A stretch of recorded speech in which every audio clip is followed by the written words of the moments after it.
Starting off, what are flow metrics? We'll quickly recap what we did last time, and perhaps I can pass this over to Colleen to run through. So starting with cycle time. Yeah, let's start with cycle time. So cycle time is the total elapsed time that it takes a work item to travel from start to finish. And start and finish points are up to you to define.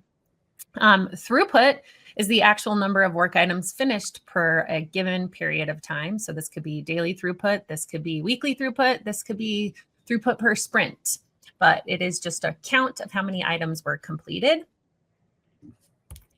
Yep. And then work in progress, or WIP, is basically the total amount of work items that are started but not yet finished at any given period of time. Unfortunately, it's not the sum of your WIP limits, and there often is some up and down in how much work in progress we have in our system, even if we do have WIP limits in place. And then the last, and honestly, I think most important, work item age, which is how long has something been in progress from when it started until right now. So think of work item age as an indicator of what will eventually be the cycle time when that work item gets completed. Perfect. Thanks, Colleen. Cool. So let's get started to build in buy-in. First, what we might do is just a short poll just to get us started. So I'll start this one now, but basically the question is, how would your team react? If you brought up flow metrics today, maybe you already have done that. How did they react potentially? But just wanted to quickly start off with a bit of a fun one, just sort of see where everyone's starting point is, I suppose. So we'll run this for a little bit here,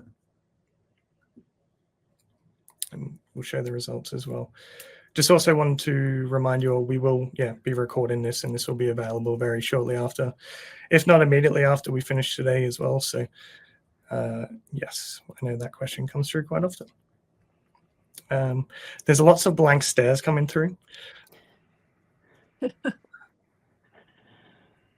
is fun. Cool. So might close that off in a second here.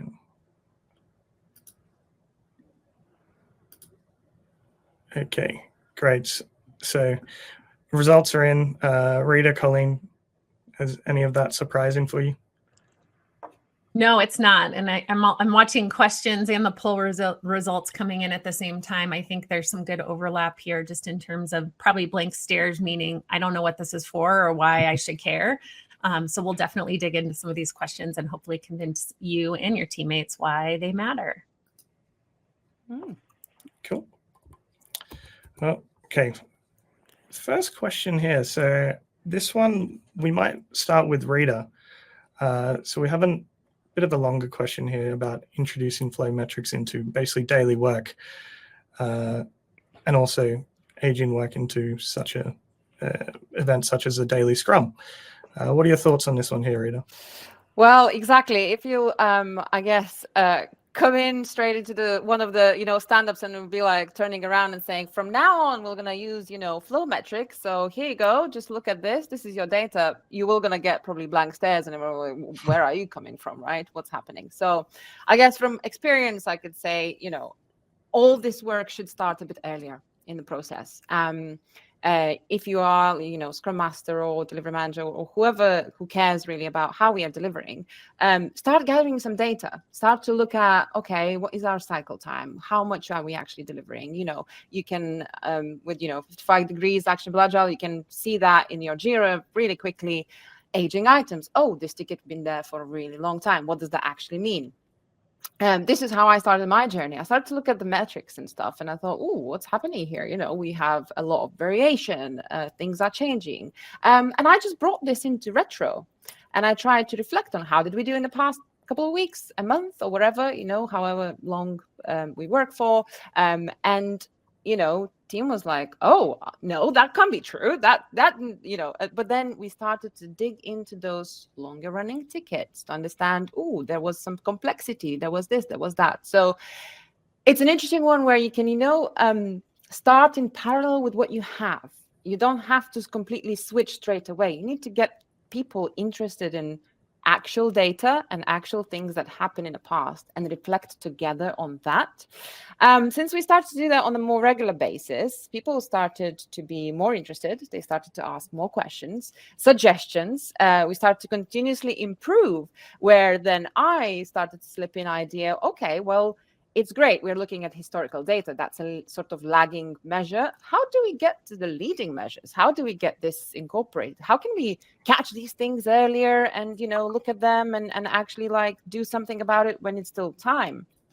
And that's where we, with some teams, we actually using actionable agile aging items for the stand-up. We didn't start it straight away. I started with, I had a look this morning. It looks like this ticket's been in play for about 8 days. Is there, do we need a help? What's happening here? You are the person who can nudge a little bit, ask without interrupting the current process. You don't have to completely change straight away everything, but getting people to, notice, oh, yeah, it is 8 days already. What's happening here? People should start to be a bit more interested.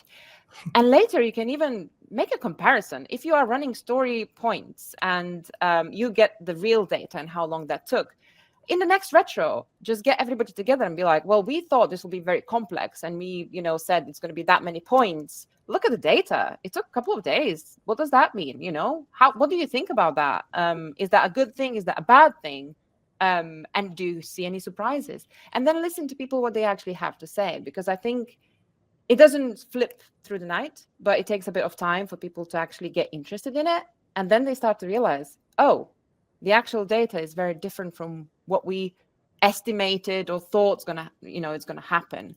And slowly people start to say, we should look at actionable agile. What, Rita, how long this ticket is in play? Like, can we start to like put a little colors on the side of the ticket so it flags us that it's already 3 days in the progress, we should do something about it? And that's what you want. You want that curiosity from people. Then it's much easier to, introduce many different things, but one change at a time, continuous improvement, and start to introduce this somewhere else, not straight away in a stand-up and say, from now on, we're changing how we work. People will get shocked and nobody likes change. So slowly suggesting that there is something on the side available for you, real data, that could be quite useful. Perfect. Thanks, Rita. That was an awesome answer. Hopefully we also helped answer Jan as well there. Cool. So moving on, I know, Colleen, this is one that you wanted to sort of tackle and maybe pick apart a little bit. This was another question we had submitted prior to the webinar. So I'll let you have a go about this one. So it's, reducing cycle time to be more predictable, and the links with that. You have some thoughts? Yeah, definitely. So there's kind of two parts to this question that are interesting here. One is, it says, I'm easily able to explain how reducing cycle time makes us more predictable, but the connection between moving one item faster and a group of items faster is hard to explain. So in a simple way, like an elevator pitch of doing that. A couple things here. So reducing cycle time doesn't necessarily make you more predictable, which I know is probably a little confusing. Hopefully it's making you deliver value faster if your cycle time is getting shorter, but it doesn't mean that you're getting more predictable. Predictability actually comes more from stability in your system, and stability in your system comes from WIP, keeping your WIP consistent. And so hopefully keeping your WIP consistent makes your cycle time consistent, and managing that cycle time through things like what Rita was just talking about, looking at work item age. So it's kind of this full circle loop here, managing our total amount of work in progress, managing how old the active work is getting against our SLE or service level expectation, and keeping that cycle time in WIP consistent is what's going to help you have a more predictable system or a more stable system so that you can get more predictable. So just reducing cycle time doesn't actually lead to predictability, especially if you're seeing big fluctuations where you still have tickets that take a very long time or some tickets that move really quickly. Now let's tackle the second part of this, items moving faster as one item versus a group of items. When we think about a group of items, we're really talking about a batch, right? Batch size. And so batches, the bigger they get, the slower they tend to move, right? And we start to see things get stuck. So when we think about a group of tickets together, our goal is always to make that batch size as small as possible so that hopefully it can move through the system as quickly as possible. But one item is always going to be faster, obviously, than a group of items. And one thing we tend to see when we're starting to think about how work moves through our system is that sometimes our tickets get a little bit bigger because we're focused on that slice of independent value through our system. I think I saw a question pop up into the chat. I'm not sure if we can pull it up. That was around like, what level of tickets are we talking about here? And I think that as we start to think about how we're tracking our flow metrics, we want to make sure that we're tracking flow metrics at the level of value. So that's typically, and I think we have some other questions coming up here around subtasks, but we want to make sure that we're tracking work all the way through the system. And something that we can deliver to our customers. So in this case, that's maybe a user story or a task that the team is completing. And then a group of tasks would also have its own set of flow metrics. So if it's a feature or an epic, you could also track flow metrics on that item as well. So hopefully that helps. Perfect. Yeah, we got the live answer, live question from Rob there. Yeah, and Rob, on that question, all of the work that moves through your system has flow metrics associated with it.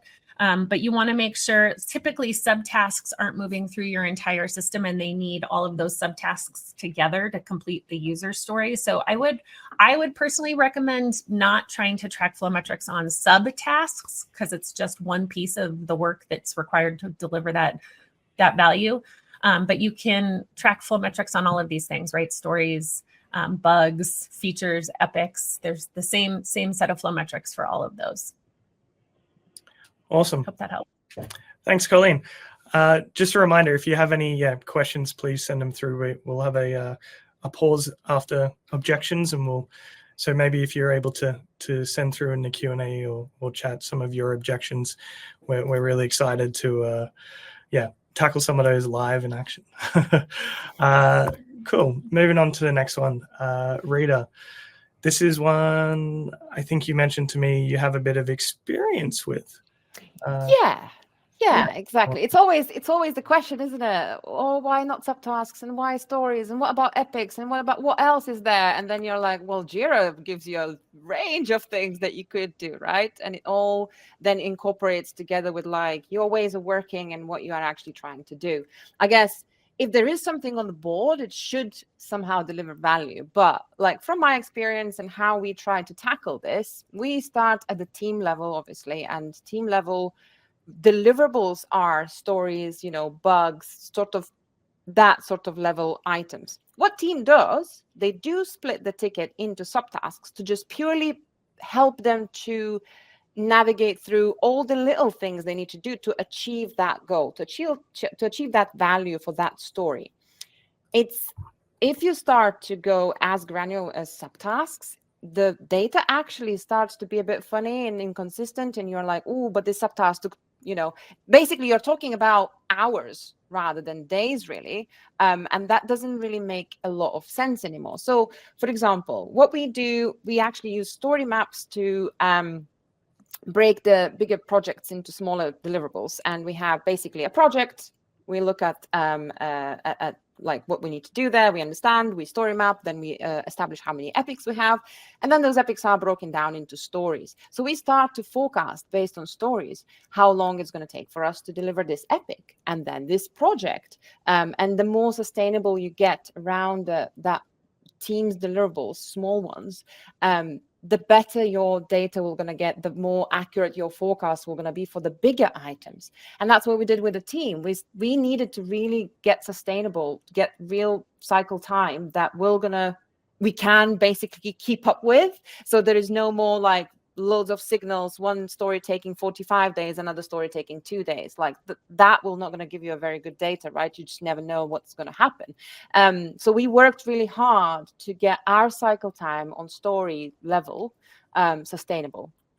That helped us then as a team, then we reflected, and we reflect after every epic, and we say, okay, so forecast was saying this actually took that long. What team wanted to know then, why did it take that long? Why the epic took longer? So we actually introduced things like, when we introduced a new story that was from split or whatever happened that we could not, know at the beginning of the project, it's going to happen. It's going to grow, right? Things are going to change.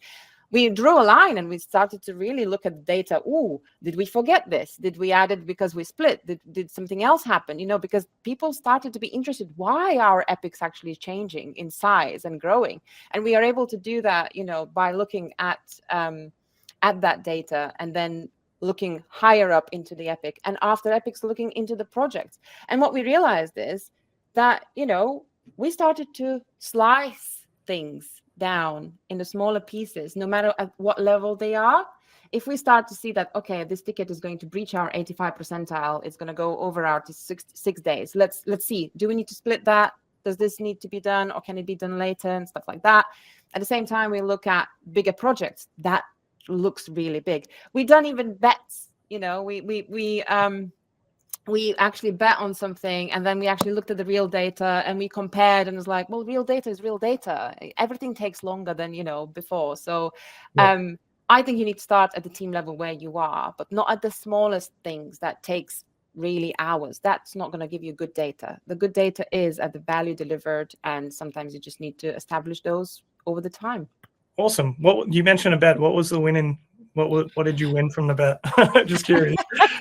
Well, we just placed bets how long projects would take, based on a little bit of information. Trying to make it fun. Yes, exactly. We then, we said, I think we promised something at the end if you're going to get it right, but nobody did. So that's good. Yeah. We didn't have to give anything away. Love that. Put in some stakes on it, some high stakes action on it. Cool. So I suppose the next question sort of flows into this one a little bit, which is more around slicing. And I think we've had a few questions on that as well. Colleen, perhaps you want to handle this one here. Yeah, I think Rita kind of gave you the answer to this one already, but when we're thinking about how to manage expectations around prioritization for smaller bodies of work, the question here is, if there's a project that's small and can get done in 1 to 2 days with the team's capacity, do we finish that over the longer 8 to 12 week epic? And my question would be, which one's in progress? Finish that one first, because honestly, the size doesn't really matter as much as we want to make sure that we're getting things done before we're starting new work. Just like the question says, how do we focus on not starting new things and focusing on finishing? I think this exact question comes up at every level of the organization, and it's kind of death by 1,000 cuts at that point. It's like, oh, well, it's only a couple hours. Let me just slide this in. Just pause what you're doing to work on this bug.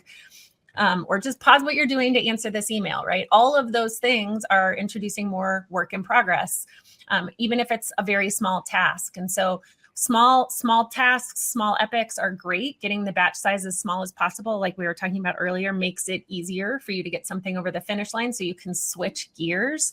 But even if it's small, and we're pulling it in, we're still adding work in progress and pausing something else to go focus on that thing. So I would say the size doesn't matter in the case of prioritization. What matters here is that we're getting something done before we start something new. Awesome. So I actually have a question on that, Colleen. Sorry to spend so how do you handle like a stakeholder, right, that says, no, I really, how do you do that bargain, I suppose, like, hey, here's some new work. Yeah. What would you I mean, I think what's really important here is to present this in terms of trade-offs, right? So most of the time we don't have the ability to say no, even if we might really want to, right? In this exact example, if my boss is coming to me and says, this is only a day's worth of work, can you just slide this in? I usually go back and say, sure, I'd be happy to. I'd be happy to, Brodie, anything for you. But starting this work means that this epic that we already started is probably going to take another week longer. Are we okay with that?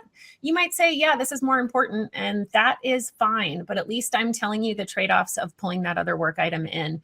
And I think that piece of the conversation is often what's missing when we say, yes, sir, yes, ma'am, we'll pull that in. We're not talking to somebody about the trade-off cost of pulling more WIP into the system, because it has an immediate impact on everything else that's already started. Awesome. Thank you. Thank you so much. And I guess that's why Flow Metrics rocks, because you can sort of show that with data, which is very helpful. And then cool. Hopefully you won't be mad at me. You'll just be mad at the data. Yeah. Can you be mad at data? You sure can. Awesome. So I see some, the next one, Story Points, Fibonacci. This is probably a hot topic. So Rita, you have some experience perhaps with this one as well. Yeah, it's very, very hot topic that led me sometimes to say, you know what, it's 5.75. Let's just agree on that. It's I think reading this question was very interesting, because I think if the outcome is to just get the right, the right story points, that's very wrong outcome of any meeting. I think we really need to think about, we can't drop these important conversations. So we have refinements. That's the best place for people to come in and clarify, why are we doing this piece of work and what needs to be done? These are the two most important things that everybody in the room should be really aligned, because if you bring something in and you pull the ticket in and you have no idea why are we doing this, it's like, well, this is already waste, right? We are already generating waste. So absolutely do not drop conversations about risks and alignment and what needs to be done and why are we doing these things. But to sit there and spend time on thinking, oh, how long do you think this will going to take? That's where we dropped it. There is no need for that, because once you know what and why you need to do these things, you're going to just bring the tickets through, you're going to work on them. And what you need to do after that is reflect on your data, reflect in retros. Okay, so we brought these things in. Let's look at our cycle time. How long did it take? And then you start to look at, oh, did you see that ticket? Yeah, why did it take that long? Oh, we didn't know about this. There was a risk. There was the dependency. Somebody was off. We couldn't pick that up. I didn't have enough information. Make the space safe for people to actually raise what they don't know, what's going on and what is not working, because that's the perfect place for you to say, okay, how can we make sure that this doesn't happen in the future? How can we improve this? Instead of going through the same cycle and doing the same mistakes and still, things taking as long as it took before, let's actually do something about it and see how that will going to play out. So I had bet session with one of the teams. We ran bet session, and then we actually looked at the real data. I'm discovering a lot about you here, Rita. Lots of betting talk. I know. I should be probably working somewhere else. Yeah, support system here, Rita. Exactly. I really wanted to show people, like, it's good to try and guess things, but then when you get the real data, that's very different. But as well, other people are saying, you know what, all we need is just like understand, is it big, medium, or small piece of work? And they used vegetables. Apparently tomato is a large, sweet corn is a medium, and lettuce is a small. Don't ask, I did not come up with these vegetables.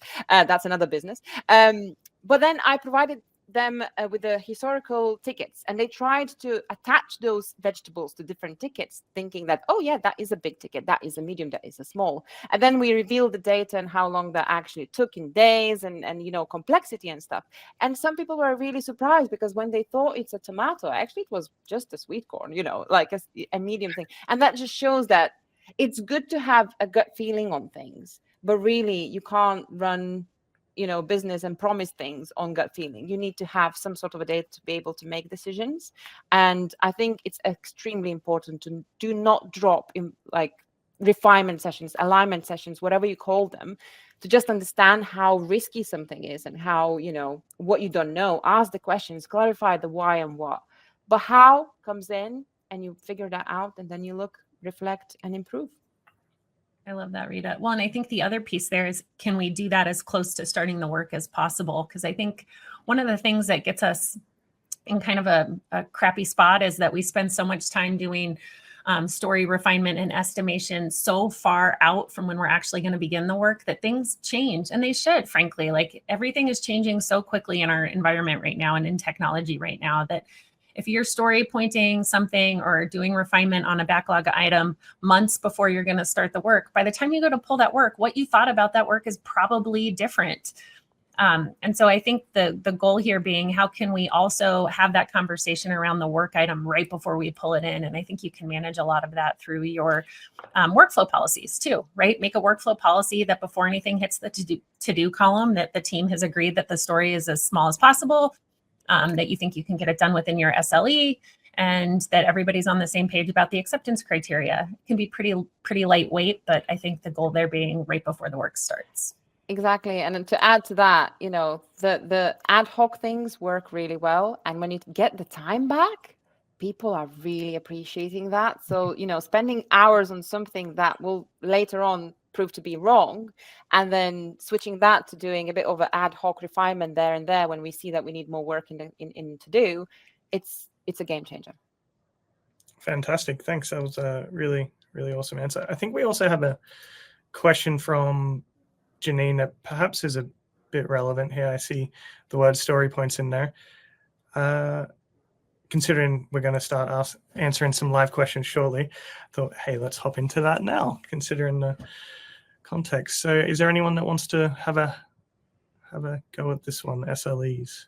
Yeah, this one looks like it's maybe combining a couple different concepts together. So when we think of an SLE, we're typically talking about a single item forecast. So it might be like 85% of our stories can be completed in 10 days or less. What I see here for 85% chance of finishing 28 or more items would be a multiple item work or a multi-item forecast rather than an SLE.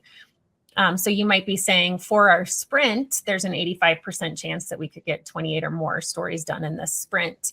But I think, Rita, what you said about story points earlier is a really important thing here. I think a lot of teams, if they don't hate them, you're going to have a hard time taking them away. So I think a great place to start is to say, let's not worry about the story points associated with these 28 work items. Let's prioritize based off 28 getting completed in the sprint, if that's what you're using it for. And then use a retrospective to go back and look at the data. So was it a tomato? Was it a lettuce? Was it a sweet corn? I would use that as a way to say, let's look at how the story points impacted how long it took us to complete each of these, or did they help us make a decision around the order that we pulled those 28 items in, perhaps? Just so that you're really going back to say, is the story pointing activity providing value to us in decision-making or managing our work? I would start there. Perfect. Thank you. We might start some rapid fire questions now. So I can see we have one here from Tom. How do you prevent flow metrics from becoming the goal in themselves? So a little bit of breaking it into smaller parts, which we dove into a little earlier. But yeah, does anyone want to tackle that? How do you prevent it from becoming the goal? Yeah, I mean, like my few sentences on that is I never say we need to have this number of items delivered, or, even the cycle time.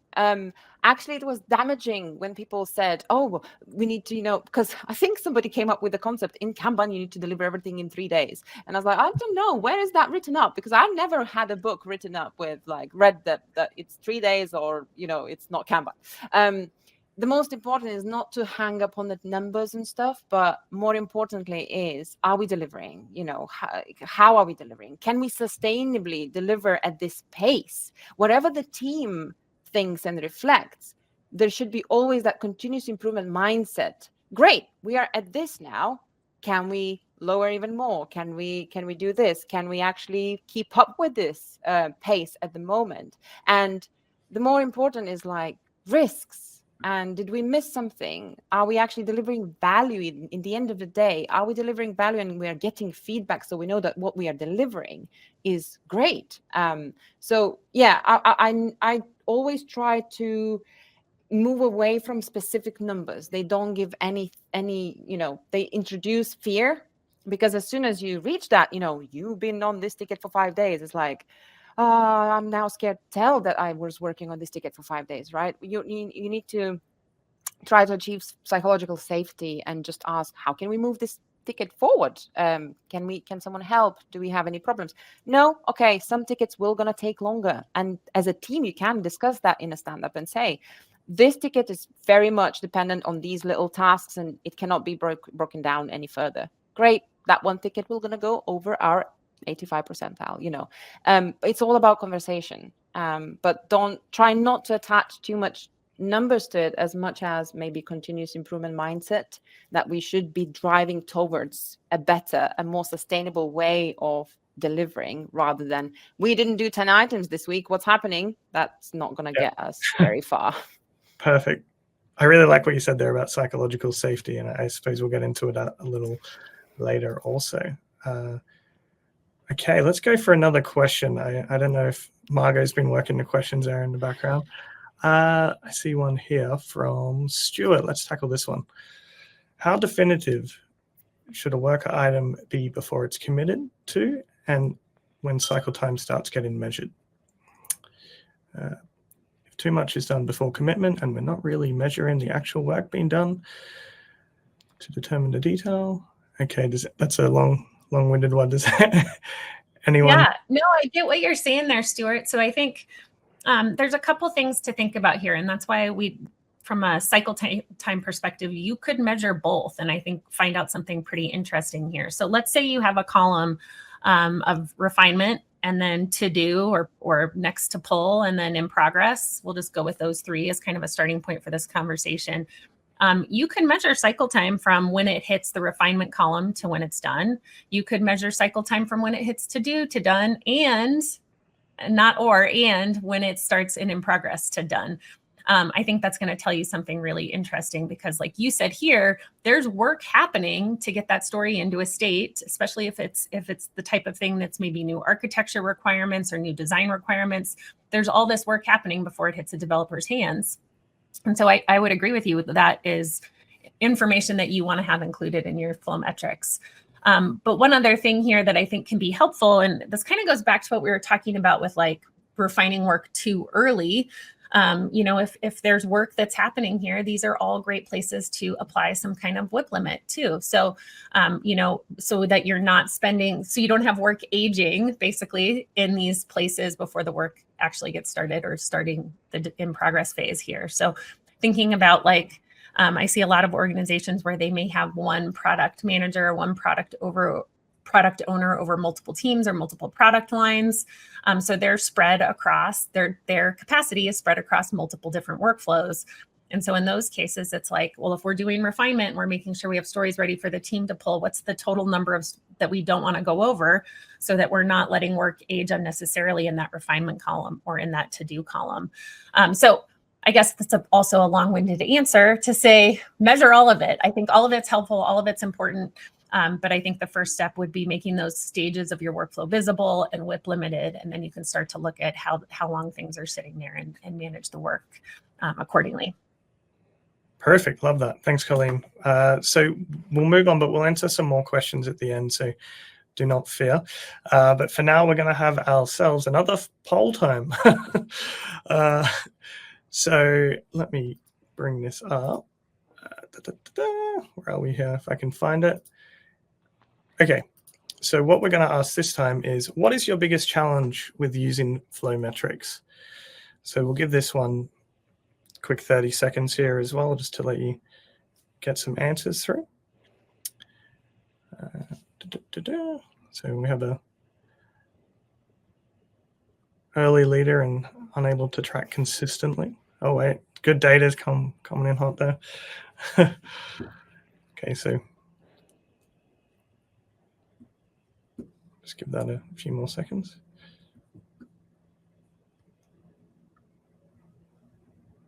Happy to see our tool doesn't support them at 0%, because I think this was a poll we put out on LinkedIn, and that was the highest rated one. But I would expect if everybody is familiar with 55 degrees, we hope you have a tool. Yeah. Okay.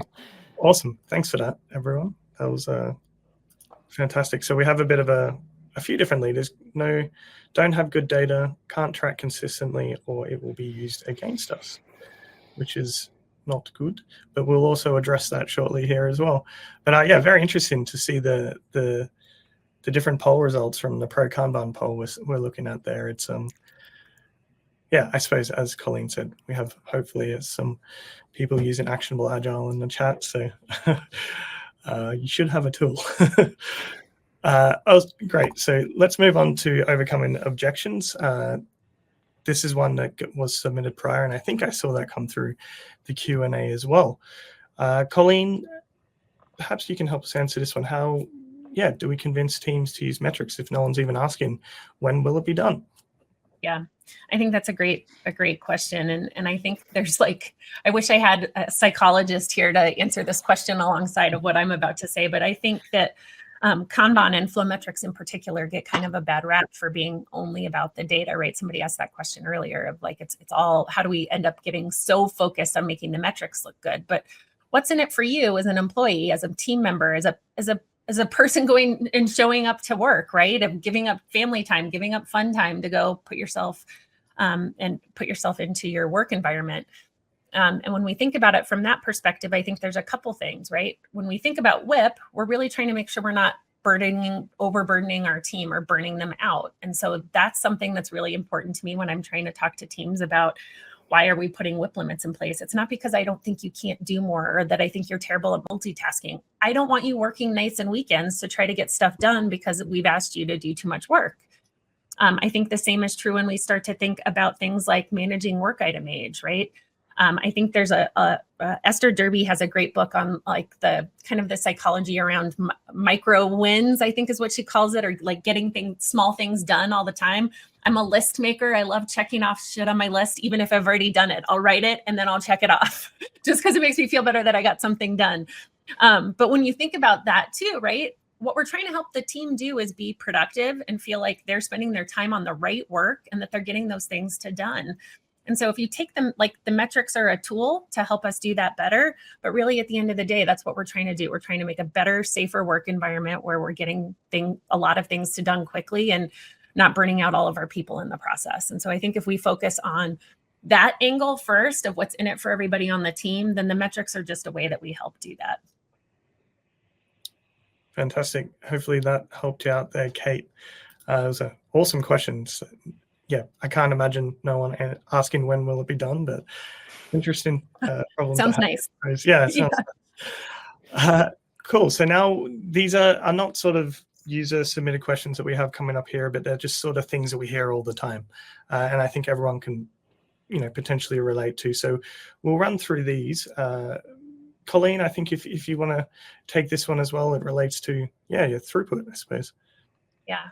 Well, I mean, I think we saw this one in the live Q&A as well. And I think it's a really common question of like, our data isn't good or our data isn't, what do we need to do to make the data good? Honestly, the data you have is reflective of the system that you have. And so you don't want it to be perfect. You don't want it to be polished. You don't want to, remove outliers, big or small, because the data you have reflects the system that you have.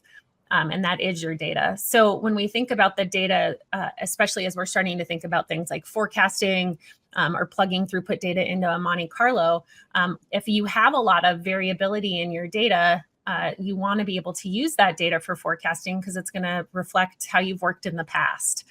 And that's really important. If we're trying to get a clear picture of the future, we want to use a clear picture of the past that includes all of that stuff that's hard to account for. So your data is good data, I promise.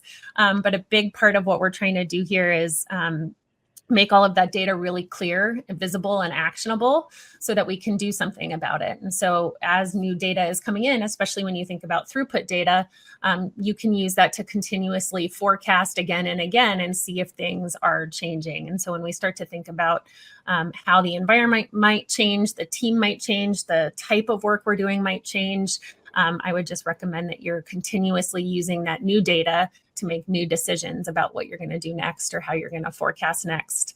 But the data you have is good data, I promise. Yeah. If you have data, it's good data. There is bad data, but there's also good data. But if you have data, yeah. Perfect. So we'll move on to a question in relation to cycle time. Why doesn't the clock stop? Rita, I'll let you answer this one. Maybe you want to elaborate on the question as well that we have here. So everyone has a... I think going from, good, bad data is information, right? And data should help us to tell the story. And what happens when, weekends come in and, you have those meetings or you just call in sick, do you just stop the clock there and say, sorry, didn't know I'm going to get a cold now. So we should all stop now and, don't count my cycle time because I'm actually not working on it. I'm sick now, right? We like to say the same about our diets, Monday to Friday I'm on a diet, but clock stops on Saturday morning, right? It's all fine and I'm going to restart on Monday and it's all good. I am currently living that, by the way. I'm so sorry, but this time does not stop. I have bad news. Imagine, imagine it's Christmas, it's 5th of December. You're like, oh, I'll have to buy this gift for my, insert your person here. Either it's a friend, a parent, or, a spouse or whatever. And you're like, oh, it's going to be here in 15 days. Great. All on time. The 20th of December comes in, you are waiting for the doorbell doesn't ring, and you're like, what's happening? Oh, okay, it's late for a day, and then 26th of December arrives, and your gift is right there outside your door when you are somewhere away celebrating Christmas, and that person didn't get the gift because where you ordered your gift from, 15 days for them was Monday to Friday. They did not include weekends, and you thought they actually did, but then there is a big misunderstanding, right? So the biggest problem, I guess, happens is life happens, and therefore time does not stop. When we start something, it's not finished till it's actually done.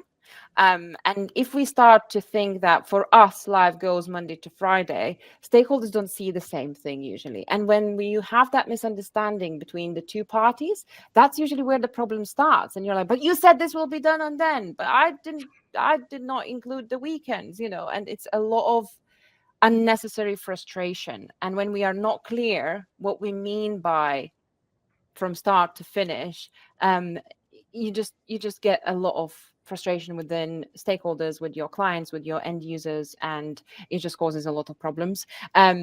Because life happens, because we have meetings, because we are sick, because we are going on holiday, because we have weekends, because we have bank holidays, because we all work probably different times. You have a kid, you probably do a school run. Somebody starts work at 7:30. When do we then start to actually combine the work hours? It becomes very messy very quickly. And to just simplify that, we just say, we include everything because life happens. And that's where the conversations is much easier.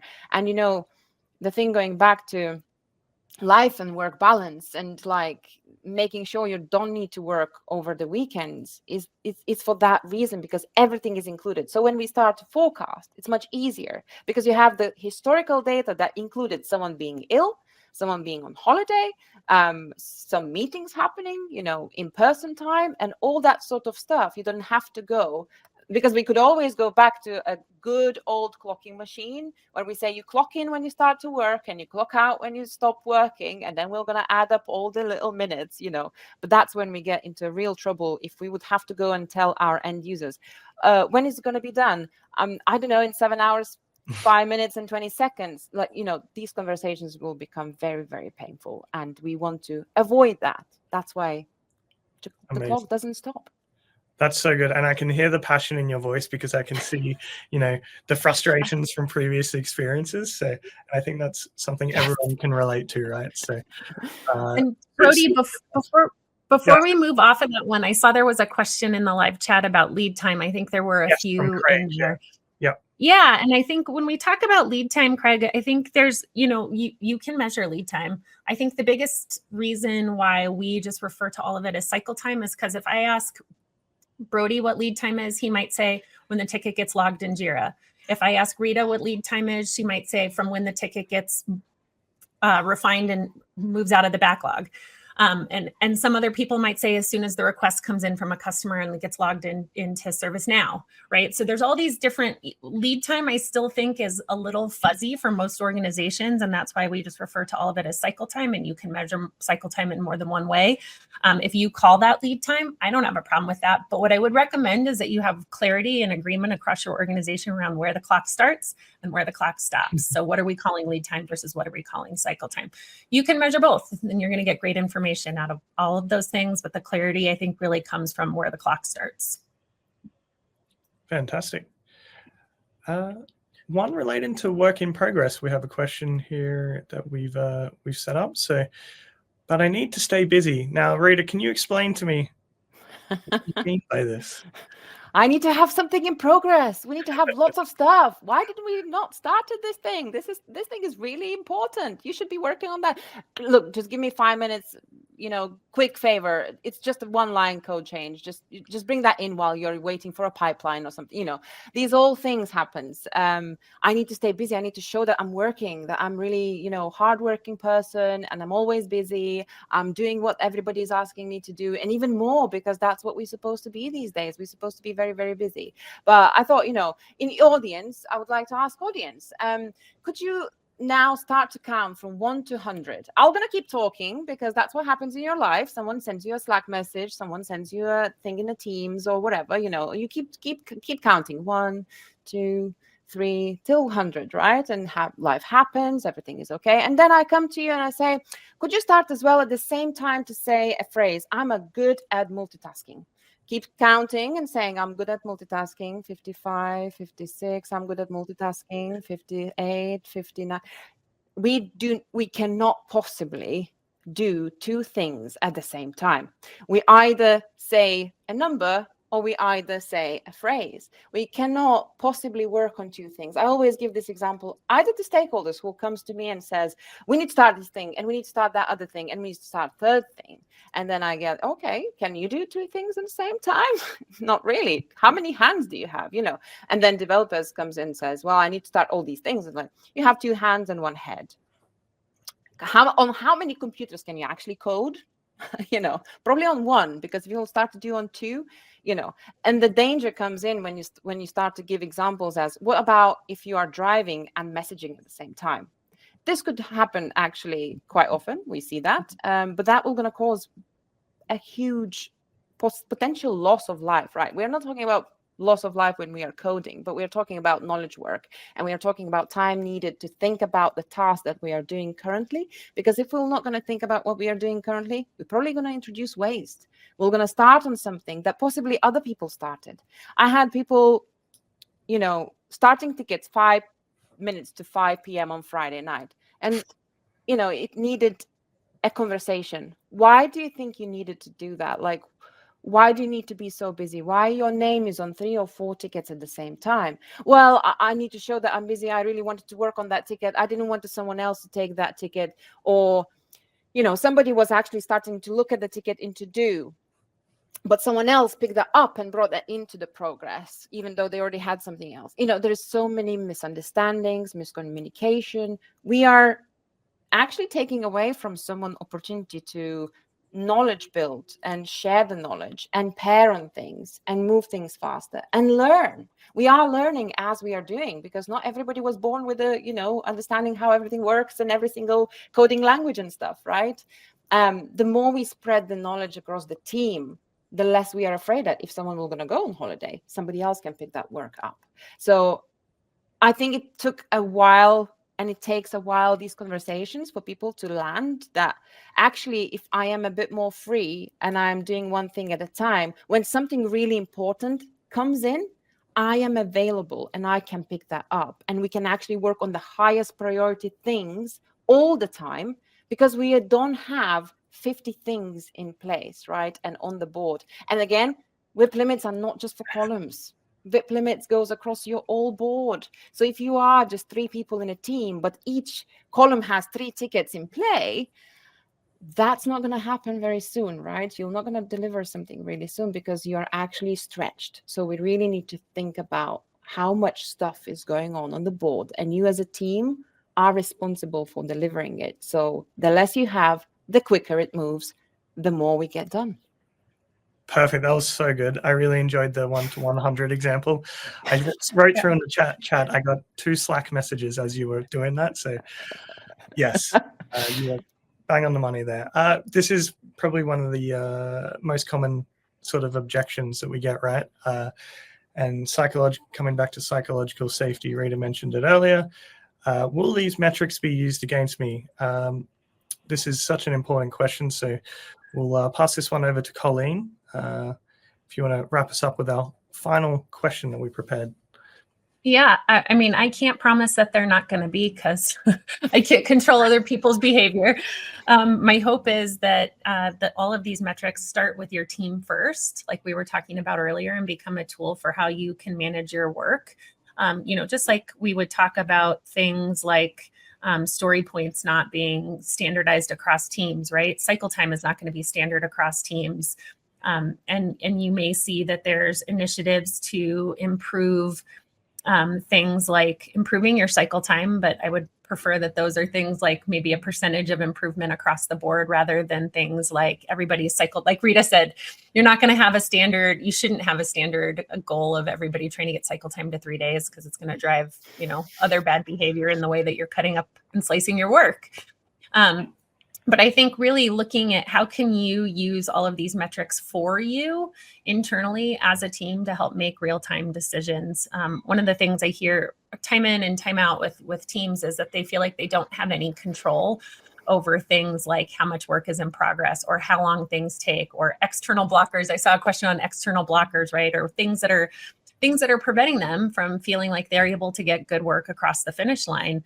All of these metrics are for you to do that. And so it's like, if you can help use aging work in progress to help you make a decision about what to go work on after you've been on vacation or been in a webinar, right? Like, I need to figure out where to go put my energy next. Start there and make the metrics part of your everyday conversation so that you can make better decisions.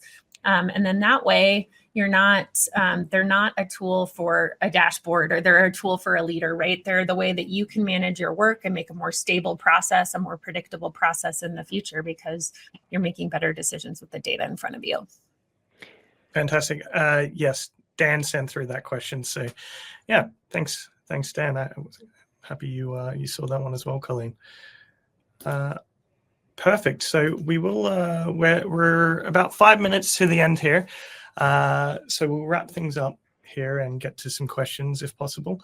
So where does everyone go from here? We didn't have super much time in the last webinar to go into this one, but we have a little bit now.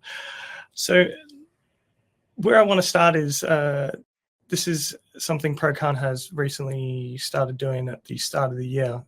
Colleen, maybe if you're able just to tell everyone about what is the Efficiency Lab. Yeah.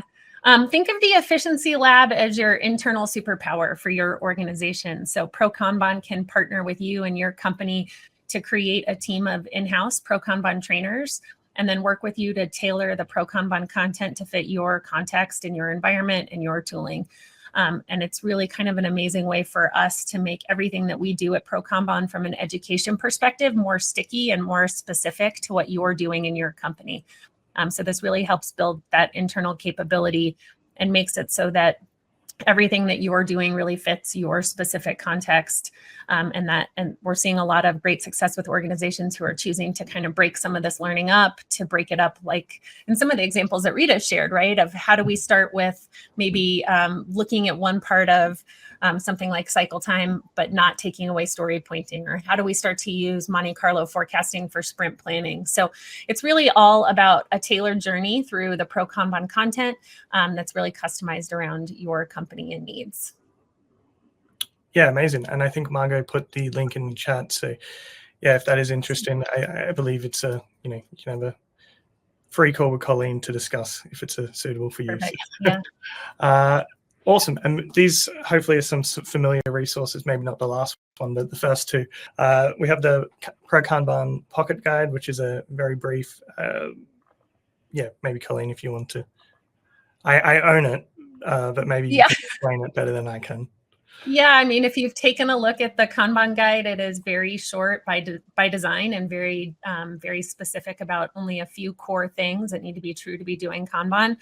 So the Pocket Guide just expands on all of those concepts in a little more detail around what you need to do to put all of this into practice. Exciting news around the corner. We will be launching the Flow Forecasting Pocket Guide this week. So stay tuned on LinkedIn for where you can go get more information about getting started with forecasting in a similar format to this Pocket Guide, and also a free resource.